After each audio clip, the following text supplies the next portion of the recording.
பேரழகி. அப்படி ஒரு பேரழகியை சந்திக்கணும். அவளை சந்திப்பதற்கு முன்பாக மனசுல ஒருத்தர் இன்னைக்கு இல்ல நேத்து இல்ல ரொம்ப நாளாவே ஒருத்தர மனசார நினைச்சுக்கிட்டே இருக்கேன். யாரை நினைச்சிருக்கியா? யார் தெரியுமா? அனுதினமும் எல்லாருமே வணங்கக்கூடிய எம்பெருமான் முருகப்பெருமான் தான் மனசுல நினைச்சிருக்கேன். கந்தன், கடம்பன், கார்த்திகேயன், ஆறுமுகம், சண்முகம், சராட்சரன், பல பத்து பேர்களுக்கு சொந்தக்காரரு. அவர்தான். அவர் நீங்க மட்டுமா நினைச்சிருக்கியா? இங்க இருக்க நாங்க எல்லாரும் அவர் தான் நினைக்கிறோம். அப்பா அப்பா மகளே, நீங்க எல்லாம் நினைச்சிருக்க நினைப்பு வேற, நான் நினைச்சிருக்க நினைப்பே வேறங்க. அது என்ன வேற? நீங்க எல்லாருமே பக்தி மயக்கத்துல இருக்கீங்க. நான் அப்படியா? நான் காதல் மயக்கத்துல இருக்கேன் முருகன் மேல. அப்ப மனசுல உள்ள ஆசை என்னுடைய காதல் எப்பேற்பட்ட காதல்னு சொல்லுவோமா?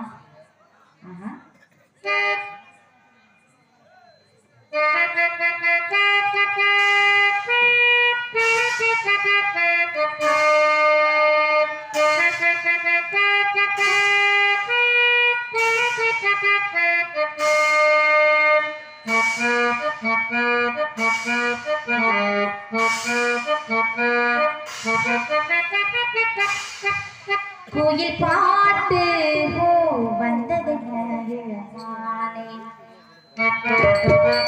கேட்டு செல்வது மனதானே வந்த இன்பமே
பேரழகு தான் விரும்புப்பேன். நான் என்னதான் காதல் செய்தாலும் அந்த முருகப்பெருமானுடைய காதல் எப்பேற்பட்ட காதலாக இருக்கும், பெயர் பெற்ற காதல்.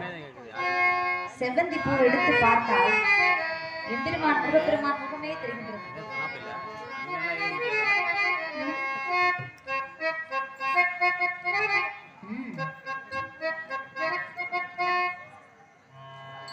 செவ்வந்தி பூவெடுத்தே அதில் முகம் பார்த்திருந்தேன்.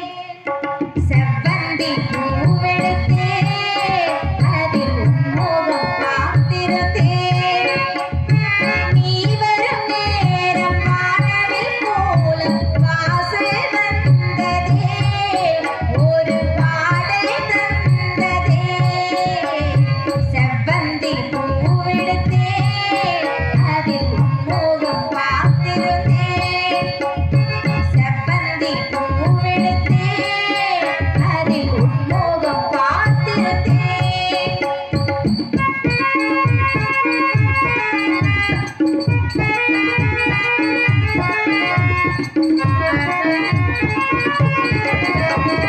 ரோஜாவின் மின்னை வெண்முகத்திலே கடமரத்திலே தாலாட்டும் மனசுள்ளுவது மழை சுழித்திட. ரோஜாவின் மின்னை உனசனத்திலே கடமரத்திலே தாலாட்டும் மனசுள்ளுவது மழை சுழித்திட. அலை நீரில்